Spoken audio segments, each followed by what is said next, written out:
Départ aujourd'hui pour Tombouctou, la porte du Sahara, une ville chargée d'histoire. Au lieu de la culture islamique, la splendeur de Tombouctou rayonne dès les 14e et 15e siècles. Réminiscence de ces temps anciens, des mosquées et des manuscrits inestimables. Après des années d'instabilité, en 2012, les peuples touaregs se lèvent pour demander l'indépendance du nord du Mali. Alliés à des combattants islamistes, ils conquièrent rapidement de vastes territoires. À Bamako, le gouvernement est alors renversé par une junte militaire. Considérant l'incapacité du régime à lutter de manière efficace contre le terrorisme et à restaurer la dignité du peuple malien, la force républicaine de l'État et les acquis démocratiques, le CNRDR, se réclamant des forces armées de défense et de sécurité du Mali, a décidé de prendre ses responsabilités en mettant fin au régime incompétent et désavoué de M. Amadou Toumani Touré. Plus rien ne freine alors l'avancée des Touaregs et de leurs alliés islamistes. Après Gao, Tombouctou tombe. Ils y imposent la charia et détruisent des mausolées inscrits au patrimoine mondial de l'UNESCO. Ils déclarent le nord du pays indépendant et l'appellent l'Azawad. Mais ce mariage de raison ne durera pas. Les islamistes prennent le dessus et Al-Qaïda envoie des centaines de combattants depuis la Libye. La France décide alors d'intervenir en janvier 2013. Le nord est libéré en quelques semaines seulement, Tombouctou sans combat. Depuis, l'armée malienne et les casques bleus tentent tant bien que mal de maintenir la paix, même si l'insécurité reste une préoccupation majeure. François Riouet s'est rendu à Tombouctou pour France 24.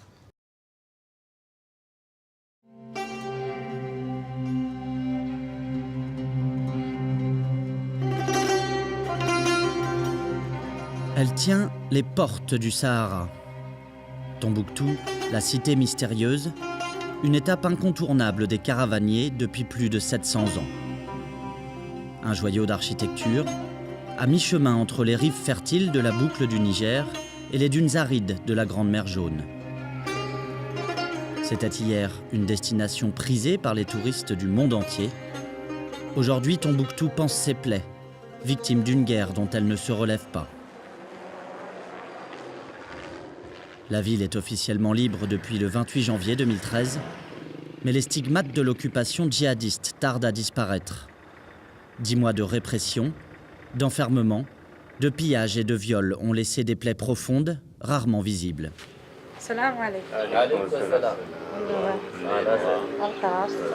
Les anciens occupants de la ville, Zénab en entend parler tous les jours. Bonjour. Bonjour, Comment allez-vous? Ça va, merci. Chez toi? Et la famille? Oui, ça va, merci. Et c'est le début de la semaine. Oui, ça va, je pense que... Cette jeune activiste des droits de l'homme suit les victimes de la guerre. On sait que c'est un fléau qui est là. À Tombouctou, plus qu'ailleurs, les femmes ont été les premières cibles des rebelles.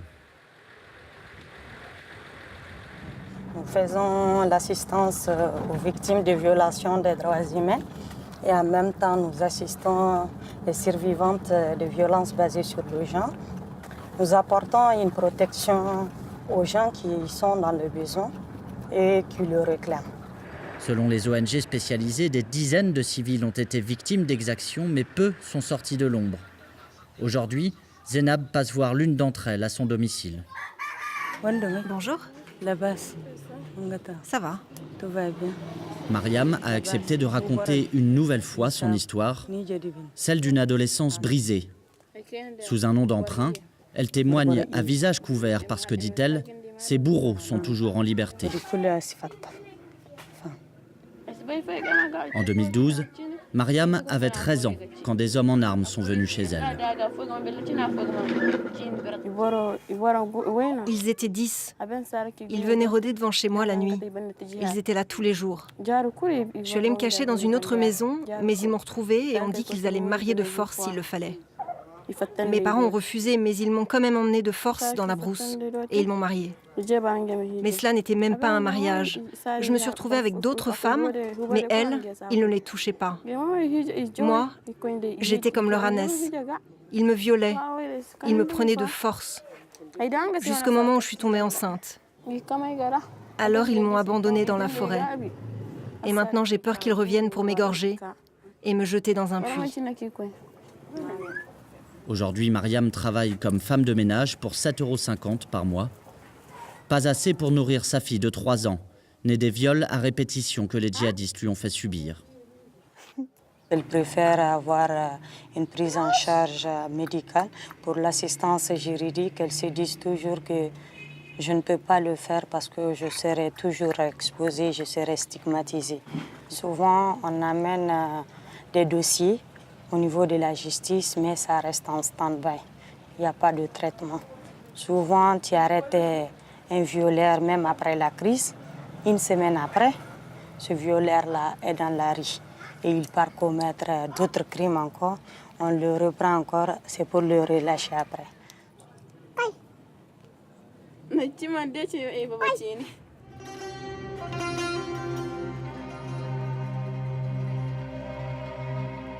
Le sentiment d'impunité, la libération de criminels de guerre présumés dans le cadre d'un échange d'otages ou de l'accord de paix entre gouvernements et groupes armés. Ici, les victimes de la crise peinent à comprendre les choix de l'État, encore plus à sentir sa présence.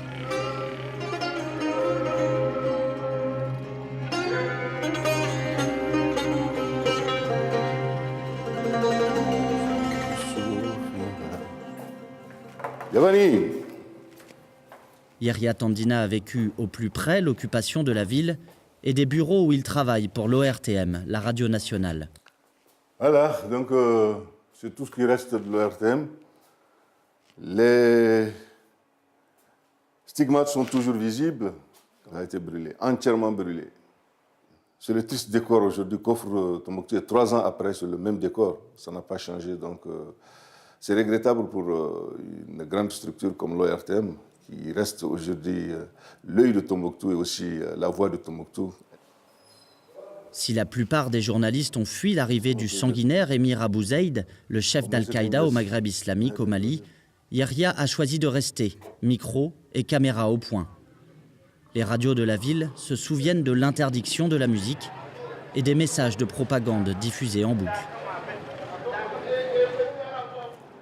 Comment ça va? Yahya, comment vas-tu? Ça tient? Ça va très bien? Ouais.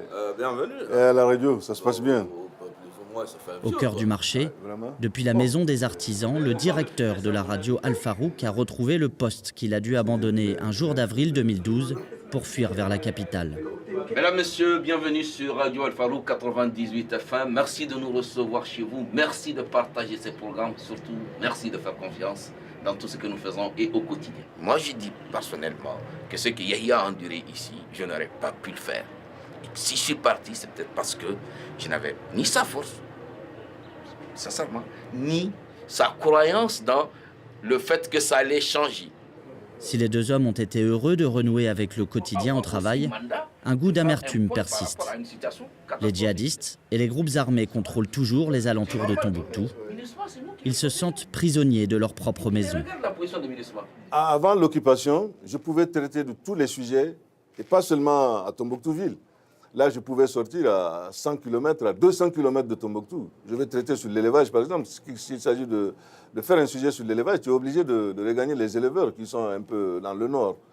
Il y a des sujets, mais on ne peut pas les traiter. Sinon, ta vie est en danger. Yahya, Mahaman et les autres dénoncent l'insécurité qui a pris racine aux portes de la ville et ailleurs dans la région. Les attaques criminelles et les attentats se multiplient sur des routes vitales pour l'économie locale. Casque bleu, unité de l'armée française et des forces de défense maliennes quadrillent en permanence ce bout de carte postale désormais déchiré par les attentats et la criminalité. Il a explosé ici au niveau de l'entrée principale. L'entrée principale était ici. Donc il y avait ici les escos tout le long du camp MINUSMA. Ça, c'est le bâtiment où il y avait donc les bureaux. Et quand vous voyez donc l'importance de l'attaque, avant c'était donc un bâtiment tout neuf. Et donc, vu l'importance de l'explosion, vous voyez maintenant les dégâts, quoi. Un véhicule kamikaze et plusieurs hommes à pied armés de Kalachnikov. Ce mode d'action, Chérif Sami et ses hommes le connaissent bien. Plus de 70 casques bleus sont morts depuis leur arrivée au Mali en juillet 2013. Ok. Allez, merci, Ba. Ok. On y va? Ok. Mouvement vers flamme de la paix. Terminé. Pour ce colonel de la garde nationale tunisienne au service de la MINUSMA, la menace djihadiste est diffuse mais elle est aussi permanente. On essaie d'assurer des patrouilles donc, tout le long de la journée et la nuit. On fait le tour dans toute la ville de Tombouctou pour sécuriser la ville, toute la zone et surtout pour rendre cette confiance qui est disparue depuis 2012. On sent maintenant le retour important des gens donc, et des familles qui habitaient ici donc, avant la guerre en 2012. Plus de 10 patrouilles par jour, en partie aux côtés des policiers et gardes nationaux maliens. Objectif, récolte d'informations sur la situation sécuritaire, sensibiliser aussi sur le rôle des casques bleus au Mali. Donc c'est vous le chef là? Ouais. Comment vous appelez encore? Achou Arbi. Hein? Achou. Achou Arbi. Ouais. Donc vous comprenez bien français? Non. Qui comprend le français ici? Bon, il faut dire d'abord que nous le saluons de tout cœur. 56. Oui. Mais la confiance envers les autorités reste faible et la collaboration timide. Les forces de l'ordre, souvent venues du sud du pays, manquent de moyens. Les attaques à main armée, à l'aide de mines ou d'engins explosifs improvisés se sont multipliées. Sur les dents, les militaires sont régulièrement accusés de bavures et de mauvais traitements, accusations que le commandement régional des opérations refuse de commenter.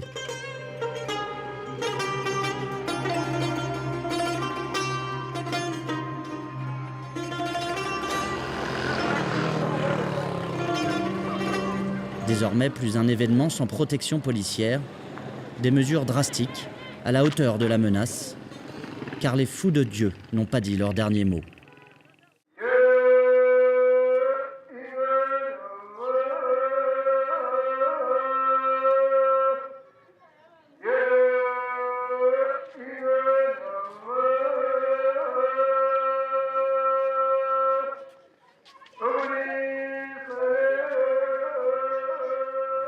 L'islam qui est pratiqué à Tombouctou est l'islam authentique, que nous pensons être l'islam modéré, l'islam pacifiste, l'islam du rassemblement, l'islam de l'acceptation de l'autre, l'islam de la solidarité.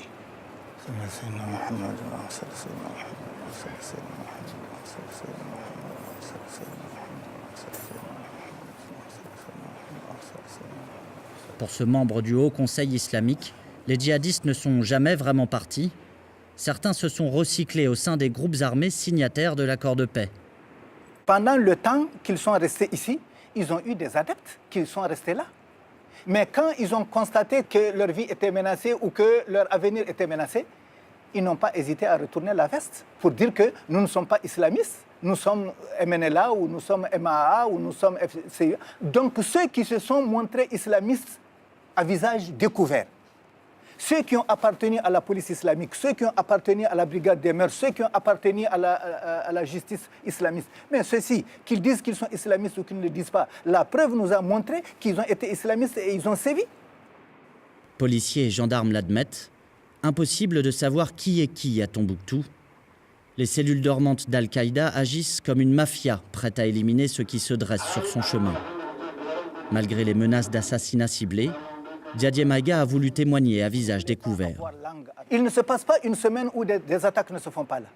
Il ne se passe pas une dizaine de jours où des enlèvements ne se font pas là. Il ne se passe pas un mois sans que des assassinats se fassent là. C'est la raison pour laquelle les chefs religieux ne veulent pas témoigner, et à raison. Parce que vous qui voulez qu'ils témoignent aujourd'hui, vous voulez avoir un certain nombre d'informations, mais est-ce que vous allez assurer leur sécurité? Nous n'avons pas peur de mourir parce que ce soit aujourd'hui ou demain, on sait qu'on mourra un jour.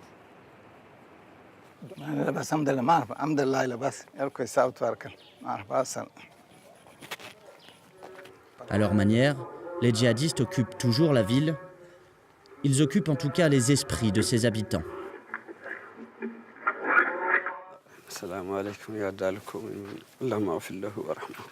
Rare signe d'un retour à la normale dans la cité des 333 saints. Les mausolées vandalisés par les hommes d'Aqmi sont à nouveau debout.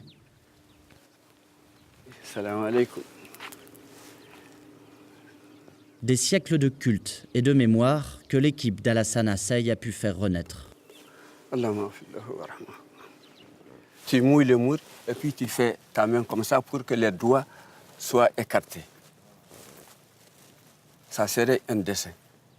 S'il y a la pluie qui vient, les trous là rejettent l'eau. Ça peut faire une pluie, deux pluies, après le troisième pluie, que ça devient masse, comme ça. Alassane était là, le 30 juin 2012, quand les sanctuaires déclarés patrimoine en péril de l'UNESCO ont été détruits à coups de masse par les occupants.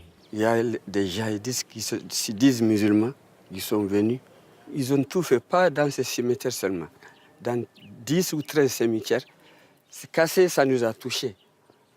Mais nous, les descendants des maçons qui ont repris ces mausolées-là, c'est quelque chose pour nous. Ça a Tombouctou. Et apprendre aux descendants comment il faut faire.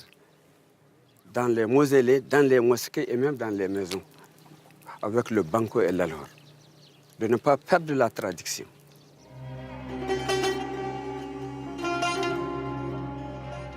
Tous les vendredis, les pèlerins peuvent à nouveau se rendre auprès des tombes de leurs saints. L'occasion peut-être de rêver au retour de la paix que la ville a connue pendant des siècles. Mais d'abord, la perle du désert doit vaincre ses démons. L'État est attendu sur le développement, la sécurité, la justice et la réconciliation, seul rempart à l'obscurantisme qui menace toujours Tombouctou. Un long chemin de patience et de persévérance qu'il reste à parcourir. Un reportage signé François Riouet. C'est la fin de cette édition, mais vous pouvez revoir ce reportage ainsi que tous les autres billets retour sur notre site internet france24.com. À très bientôt.